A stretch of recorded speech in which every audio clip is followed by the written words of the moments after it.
Right, hi guys, welcome to a bit of a weird video. I'm currently ill. I'm supposed to be at college on day release today, but I'm not because I've got a bit of a cold, as you can probably tell. This is a bit of a different video than what you're used to.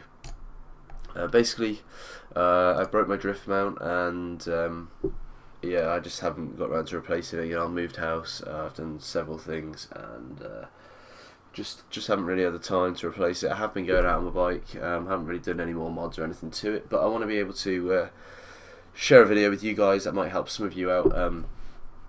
So basically, there's a Facebook page.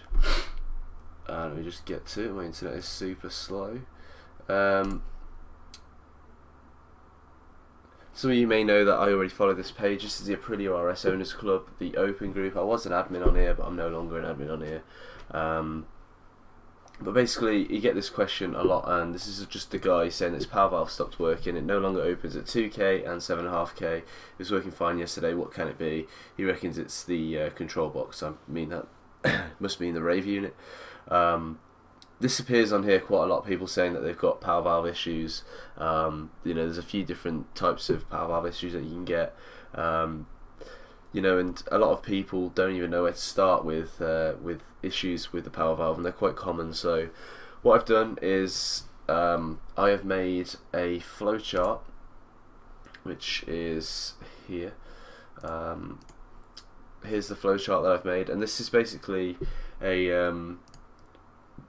a rough sort of diagnosis flowchart of what your issues could be or what you need to replace.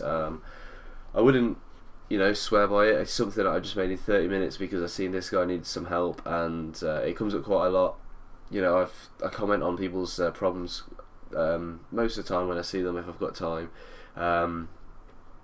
And you know, I just thought, well, while I'm sat here bored out of my mind, dying of a cold, I may as well make this flowchart. And this basically, I'm going to go through this now and just explain a few of the points, and then I'll put the link to this in the description. So if any of you guys have got power valve issues, then hopefully this can help you solve what the issue is and fix it and find what to replace, instead of going on a money rant and just replacing things for the sake of it and hoping to fix it by pure luck.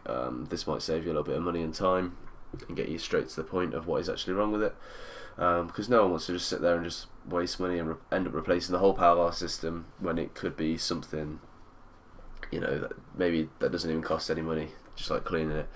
I had a similar situation with my Mini, where the clutch wasn't working, and yeah, I was very tempted to go down the route of just replacing the whole clutch system, and in the end I stripped the clutch one final time and found out the primary gear was seized and it was causing it to drag, which was causing it not to release and disengage. So, you know, that was a situation where I could have gone down the route of replacing everything, but it turned out to be a free fix. It was some idiot that built the engine's fault.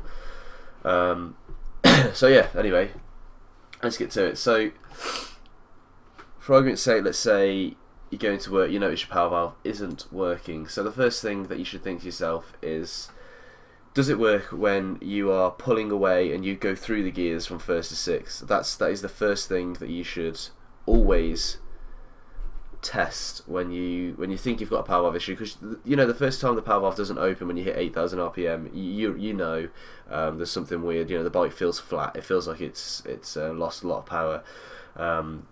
So what I usually do is I will test it in first gear, test it in second gear, third gear. You know, I'll pull away and I'll make sure I hit 12,000 RPM in every single gear up to sixth, to see whether it opens at all. Because if the solenoid is sticking, it normally opens when you're going through the gears. It will normally open, but and then you need to test it, like if you're going to overtake someone, like if you're in third gear already and you just crack the throttle open, if the solenoid's sticking, that is normally when it will stick. It will just feel flat. You'll open the throttle and it will just feel like you haven't hit the power band. It's a little bit harder to tell on tuned engines because you can still feel at 8,000 RPM it does still have a small like power band to it because of the porting. You know, my bike with a power valve shut is probably just as fast as a full power RS with its power valve open, so you can still feel, you know, it does pull, but if you're used to riding that bike, you will notice that there's a lack of power from what you're used to. So test it going through the gears, first to six, test it rolling on in third and fourth, and even sixth. You know, you'll just feel it. So if it is only working when you're going through the gears, and it's like an intermittent fault, you know, it's working sometimes, not working other times, it doesn't work when you roll it on, then I would say that the solenoid is sticking. What you need to do for that, it doesn't always mean the solenoid is sticking, the cable could be too tight, the cable could be stuck, but something is sticking somewhere. It's normally the solenoid arm. So what I would do is clean the solenoid arm, re-grease it, re-grease the power valve cable, maybe even take the blade out, clean any carbon off it because you don't want anything sticking. If you run premix, you probably won't need to do that, but it's always good just to check on it anyway. So yeah, and then that normally cures it. The only exception to that is if you've got a stretched cable, which you can't really tell because, you know, the cable will look fine, it's just slightly too long and it won't be opening all the way.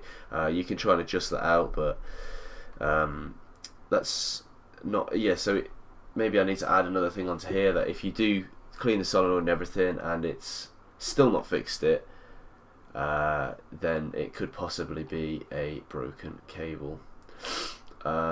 Yeah, I will change that at some point. We'll change that now actually. So if I just copy this, let's get rid of that and just put it in a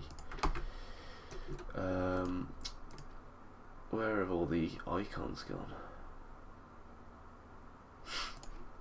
Oh, there they are. So if we stick one of these here, paste that in there.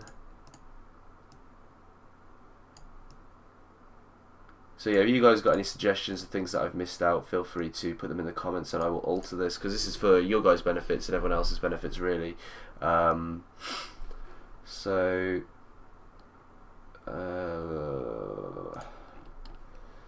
what am I doing?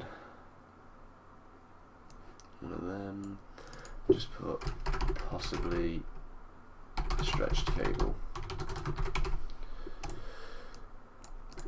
because that is another possibility. It's unlikely. I don't think I've ever had it happen to me. And so yeah, there's a little addition.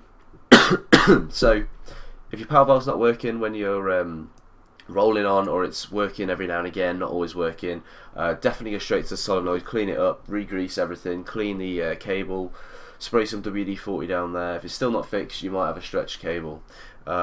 If the power valve never works, if you can't ever get it to open while riding it, the first thing I would do is get off the bike, get your arm, stick it down the right hand side of the fairing and feel for the power valve cable.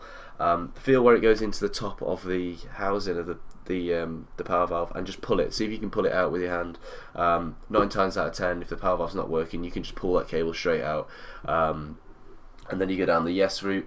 You got to find, is the nipple still attached to the cable, the bit that slots in the top of the blade.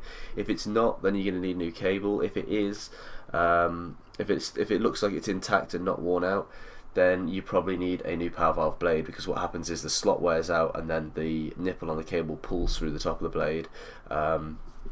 So yeah, take the blade out, have a look at that, see if it's worn, and pull the top of the blade apart so the cable slips out.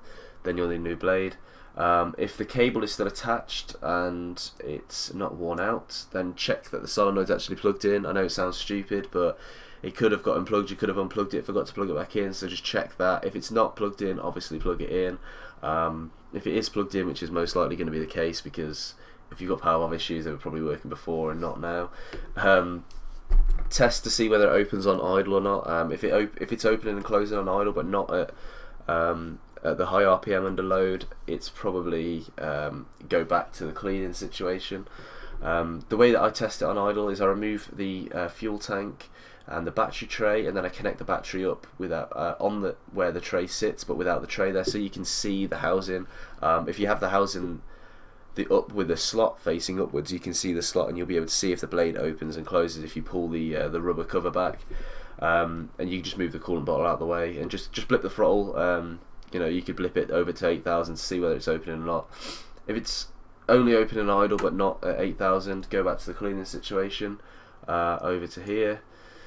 If it's not opening on idle, then you need to test whether the solenoid actually works or not. To do that, you can get a piece of wire and earth it to the frame with the bike running, because what some people do is they just get 12 volts and they just blast the solenoid with the 12 volts. That does work, but you can damage your solenoid doing that, because the solenoid is actually 5 volts, not 12 volts, so putting 12 volts through it will damage it. You know, it can work as a one-off thing, just quickly test it, but I wouldn't sit there and keep doing it, because you are going to be putting through more power into that solenoid than it is designed to take. So if you've got a 5 volt supply, then you can do it, but if not, then what you can do is just turn the bike on and just get a piece of wire and just earth it to the frame, because that is exactly what the CDI unit does. Is it's constantly live, and all it does is when it wants to open it, it just flash earths it. So if it doesn't open when you do that, then you need a new solenoid. If it does open when you do that, then you're starting to look at the wiring between the CDI unit and the solenoid, and the Rave unit if you've got an old shape, or the CDI unit if you have a new shape. So it says new shape or old shape wiring. We'll do old shape first. If you've got an old shape, what you want to check for is the white and green wire coming out of the Rave unit. They're two separate wires, sorry. So there's a white wire and there's a green wire. One's an earth, one's alive. You want to check them with a multimeter or a probe to see whether they're broken. If obviously one is broken, you want to repair the wires. If they're not broken, you want to test to see whether there is a constant 5 volts live coming out of one of them. The other one should be an earth. You might even, if you've got a probe, you should be able to flash earth the earth one to pop this solenoid open. So if you're not getting a 5 volts live out of there from the Rave unit, then you probably want to try another Rave unit. If you can try one without buying one, better, but they're not very expensive. You know, £10 you can get them on eBay for, so you can always sell it on whether yours works or not. So yeah, what you're testing for really is that there's a constant 5 volts live coming out of the Rave unit, and the other one is earthing when the power valve should be opening. So yeah, one's white, one's green. I'm not sure which one's live or not. I've never had an old shape, so you're going to have to just figure that one out. That shouldn't be too difficult. Maybe someone can suggest which one's which. I just had a quick look at the wiring diagram, that's how I know the colours. If you've got some custom, you know, 17-year-old's bodge job wiring, then good luck. But you should be able to, the Rave unit on the old shape doesn't have very many wires coming out of it, so you should be able to figure it out. You know, one should be 5 volts. That should be pretty easy to find that one out. Right, so if you've got a new shape, it works a little bit differently on the wiring. They don't have a separate Rave unit. They have the Rave units built into the CDI unit.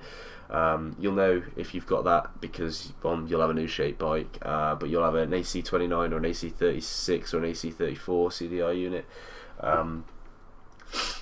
So yeah, you want to check with the multimeter, the probe, that the white wire in pin 1 of the CDI and the red wire in pin 2 are not broken. These are the two, one's live, one's earth. Works the same way as the old shape, just 5 volts constant live, and it flashes the earth when it wants to open it. So you want to check those two wires in pin 1 and pin 2 are not broken, and if they are not broken, but there's, say for argument's sake, there's no live coming out of one of them, then you're probably going to need a new CDI unit. If they are broken, then obviously repair them. Pin 1 should be the earth, pin 2 should be the constant 5 volts. I may have got that round the wrong way, but from the wiring diagram I imagine pin 2 is the constant 5 volts, so that's what you're checking for. Yeah, so if you're getting 5 volts, don't forget to check both sides of the wire. If you're getting 5 volts coming out of the CDI, you want to check that you're getting 5 volts in the back of the plug as well, in the solenoid. That's just one way to check it. You can, yeah, so if they're broken, obviously repair them. If they're not, and you're not getting any 5 volts coming out of the CDI, then you're going to replace the CDI. So that's basically it, guys. Hopefully, sorry, it might be a bit of a boring video. My voice is absolutely destroyed. Yeah, so I've taken the day off college today. Haven't made a video in a while, so thought I would just make this video to hopefully solve some of your problems. The link to this flowchart will be in the description. If you guys want to follow Aprilia RS Owners Club on Facebook, then go ahead and I can help some of your problems on there. But yeah, that's it for now, guys. Hopefully I'll fix my drift soon and we can actually do some videos. But yeah, for now, goodbye.